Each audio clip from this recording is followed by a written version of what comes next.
Hello students and grown-ups, are you ready to learn how to make bubble letters? It's actually really easy and super fun, and I'm going to show you what you're going to need.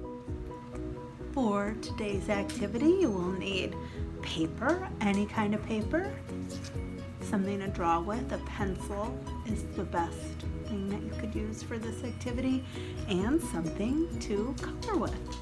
I think you'll be surprised to know that when you make bubble letters, really the only thing that you need to do is to be able to print letters and to print them very neatly and space them out on your paper. They can't be too crowded. So let's just start practicing with some simple letters, just A, B, and C to get started. So on your paper, I want you to print a letter A, and I hope you can see it okay, and a letter B, and a letter C.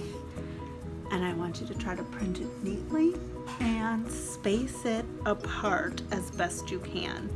And I'm pressing a little hard with my pencil, so it's easier for you to see, but you should press lightly because you have to go back and erase later.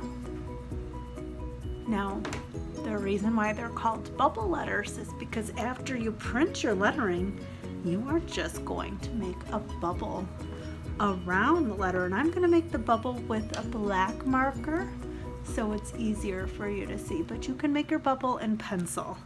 So I'm just going to start and go around the letter and put a little bubble inside that space of the A.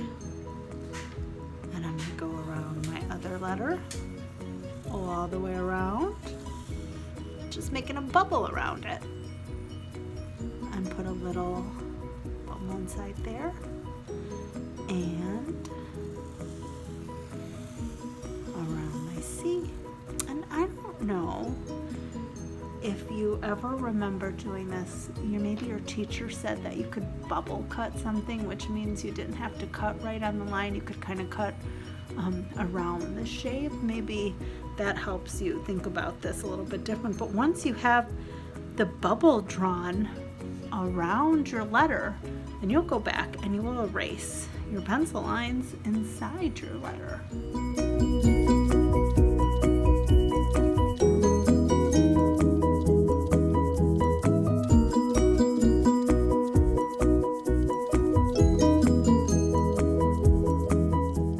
Now I want you to go ahead and try to make some bubble letters of your own, and don't forget, we never really made bubble letters before, and sometimes it can take a little bit of practice, so don't get discouraged if you have to scratch it out and try again. Today is just about practicing making bubble letters and perfecting your bubble technique.